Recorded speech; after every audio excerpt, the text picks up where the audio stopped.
میں اپنے بچوں سے اکثر ہاتھ جوڑ کے کہتا ہوں کہ آپ جا رہے ہیں اپنے گاؤں میں جاؤ، اب ہماری عزت آبرو آپ کے حوالے ہے.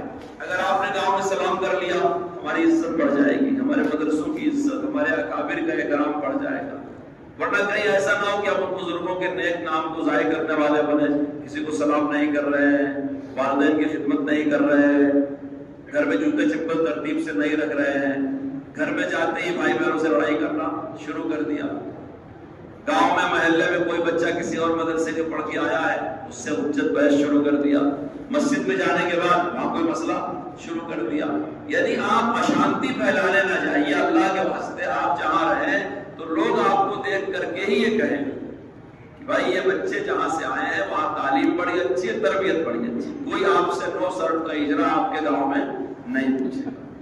یہ دیکھے گا کہ آپ قرآن شریف تلاوت کرتے ہیں یا نہیں کرتے ہیں، آپ سنتیں پڑھتے ہیں یا نہیں پڑھتے ہیں. کبھی کبھی تحیۃ المسجد بھی پڑھنا چاہیے، تحیۃ الوضو بھی پڑھنا چاہیے، سلام میں پیش قدمی کرنی چاہیے، امام صاحب کی خدمت کرنی چاہیے، مؤذن صاحب کی خدمت کرنی چاہیے، جماعتیں آتی ہیں ان کے ساتھ بیٹھنا چاہیے، رہبری کرنا چاہیے. اعلان ہوتا ہے بھائی دین کی باتیں ہوں گی آپ بیٹھ جاؤ، بجائے ان کے ساتھ بیٹھنے کے آپ باہر کرکٹ کھیلنے لگے، باہر جا کے ہوٹل پر چائے پینے لگے تو کتنا خراب اثر پڑے گا. تو آپ کو سند ابھی جو اصل مل رہی ہے وہ اس سماج سے مل رہی ہے جس سماج میں ہم لوگ جاتے ہیں. میں اکثر اپنے بچوں کو قصے سنایا کرتا ہوں. اس سال بھی میں نے اکثر اپنے مدرسوں میں جہاں جہاں میرے دوستوں کا تعلق ہے یہ قصہ سنایا. وہی قصہ سنا کر کے اپنی بات ختم کر دیتا ہوں. حیدرآباد میں 500 بچے تھے ایک مدرسے میں. مولانا عبداللہ طیب صاحب دامت برکاتہم کا مدرسہ ہے، قاری صدیق صاحب کے مجاز ہے، بغیر دارالحکامہ کے بڑے بڑے مدرسے ہیں حیدرآباد میں. ابھی ہمارے بنگلور میں رواج شروع نہیں ہوا ہے. میں نے یہاں کے علماء سے کئی بار کہا کہ آپ اس شہر میں بھی رواج شروع کرو کہ دارالحکامہ کے اہتمام کے بغیر ادارے چلیں. چھوٹے موٹے کئی ہوئے ہیں لیکن حیدرآباد میں کئی مثالی ادارے ہیں. 600 بچے ہیں، دارالحکامہ نہیں ہے اور بہت اچھی تعلیم ہوتی ہے. ہمارے دوستوں کے میرا جانا ہوتا ہے. میں نے ایک قصہ سنایا، سب سے پہلے وہی سنایا اس سال. قصہ اس لیے یاد آ گیا حیدرآباد میں. کل میں نے پرسوں مولانا ضیاء الدین صاحب کے مدرسے میں سنایا وہ قصہ. آپ لوگ برا نہ مانے تو آپ کو بھی سنا دوں. آئے سنیں گے. ایک جنگل میں گدھا رہتا تھا اور وہاں ایک چیتا بھی رہتا تھا. اور جنگل کا راجا آپ جانتے ہیں کون ہوتا ہے؟ آئے اور دھیرے سے بولتے ہوئے ڈر کر کے شیر ہوتا ہے نا. تو چیتے نے یہ دیکھا کہ یہ گدھا سوکھی گھاس کھا رہا.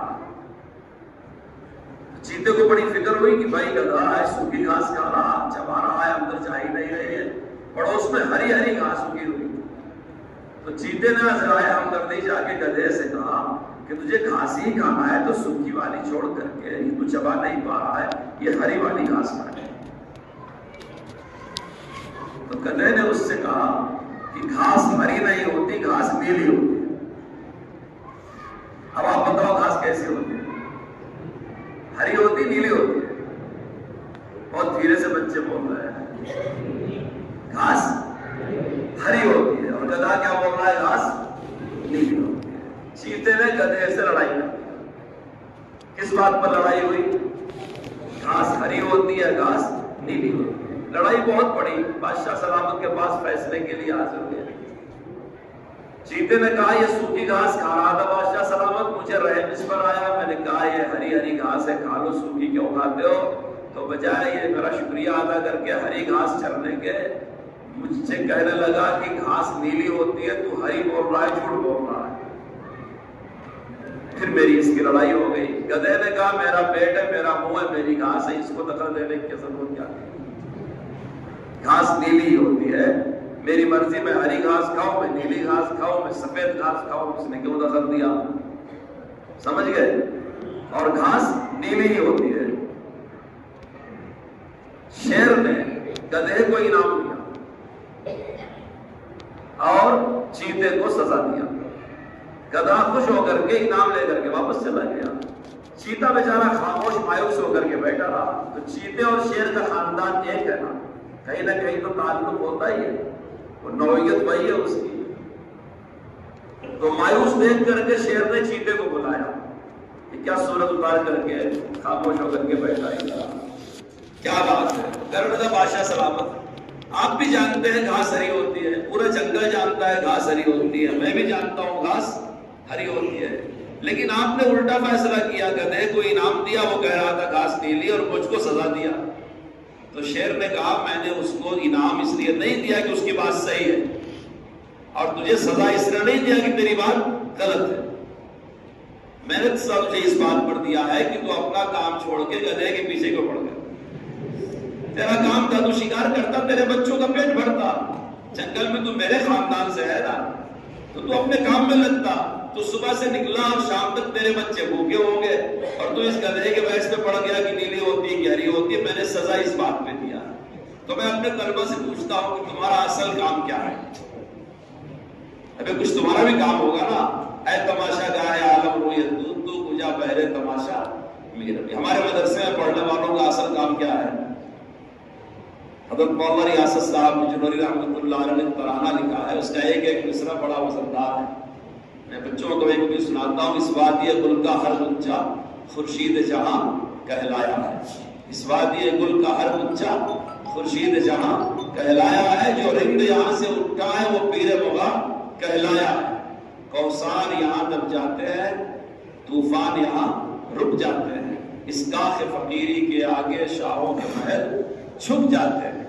یہ اسی نے گیتی پہ روشن اسلاف کا ایک کردار رہے، آنکھوں میں رہے انوار حرم، سینوں میں دلے بیدار رہے۔ آپ اور لوگوں کی طرح سے نہیں، سمجھ رہے؟ اب آپ یہ سوچو کہ آپ کا کام کیا ہے، آپ کس مقصد کے لیے پیدا کیے گئے، مدرسے میں بھیجے گئے، حافظ بنائے گئے، عالم بنائے گئے۔ اپنے مقصد زندگی کو، اپنے وقار کو، اپنے کام کو کبھی فراموش، فضول بحثوں میں الجھنا نہیں چاہیے۔ اب میں یہ تو نہیں کہتا کہ آپ جہاں جا رہے ہو وہاں گدھے ملیں گے، میں کہوں گا تم جا کے وہاں کہنا شروع کرو گے تو ایک نیا مسئلہ پیدا ہو جائے گا۔ لیکن بے مطلب وقت ضائع کرنے کے بہت سارے اسباب آپ کو ملیں گے۔ آپ اپنا وقت نہ ضائع کرو۔ آپ کا کام ہے نبی پاک صلی اللہ علیہ وسلم کی وراثت، ان کی نیابت۔ آپ کی عزت ہے دین کی وجہ سے۔ آپ کی نماز اچھی ہو، آپ کا کلام اچھا ہو، آپ کا اخلاق اچھا ہو، لوگوں کو آپ سے یہی توقع ہے۔ ہمارے فضلہ سے بھی لوگوں کو یہی توقع ہے۔ ہم بہت بڑے سائنسداں بن جائیں، قوم کو ہم سے بالکل یہ توقع نہیں ہے۔ نہ ہماری قوم ہم کو مولوی دیکھ کر کے خوش ہوتی ہے۔ یاد رکھو قوم کی نفسیات ایسی ہے، قوم کتنی بھی خراب ہو، وہ داڑھی نہ رکھتی ہو، وہ ٹوپی نہ لگاتی ہو، وہ جھوٹ بولتی ہو، وہ حرام کماتی ہو، وہ کتنی بھی غلطیاں کرتی ہو، لیکن اس کے دل کی خواہش ہوتی ہے میرا مذہبی پیشوا بڑا اچھا ہونا چاہیے، اس کا ایک عمل بھی خلاف سنت نہیں۔ آپ کبھی غور کر کے دیکھو، قوم ہماری کتنی بھی برے اخلاق سے گزر رہی ہو، لیکن وہ ہم کو چاہتی ہے کہ ہم بالکل مقدس رہیں، کہیں دور دور تک برائی کے قریب نہ جائیں۔ جو توقعات ہم سے ہماری قوم نے لگا رکھی ہے، یا جو ہمارا فرض منصبی بن جاتا ہے 4 حرف پڑھ لینے کے بعد، اگر ہم اس وقار کو باقی رکھنے کی کوشش کریں گے تو اللہ تعالیٰ اپنے دین کے لیے ہم کو استعمال کرے گا۔ بالکل احساس کمتری کا شکار نہیں ہونا چاہیے۔ یہ دنیا دار الاسباب ہے، اللہ کا احسان ہے کہ اس نے ہمارے سینوں کو اسباب کے درجے میں اپنی کتاب کی حفاظت کے لیے مختص کیا ہے، توفیق دیا، ہم کو استعمال کیا۔ نبی پاک کی پاکیزہ سنتوں کے لیے ہماری اس ناپاک جسم کو استعمال کیا اللہ نے۔ اللہ کا بہت بڑا احسان ہے۔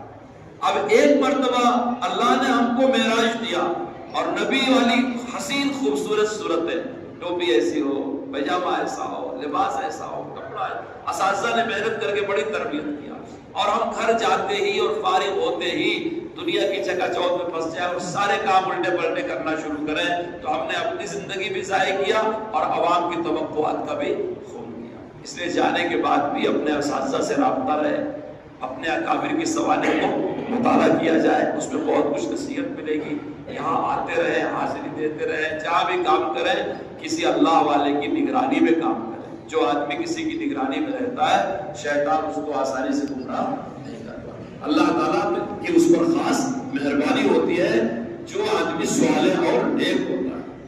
ان ولی اللہ الذی نزل الکتاب وهو یتولی الصالحین، قرآن کی آیت ہے۔ اللہ کا فرمان ہے صالح بن جاؤ سارے کام اچھے، دنیا میں نیک لوگوں کے ساتھ رہو، حشر بھی انشاءاللہ نیک لوگوں کے ساتھ ہوگا۔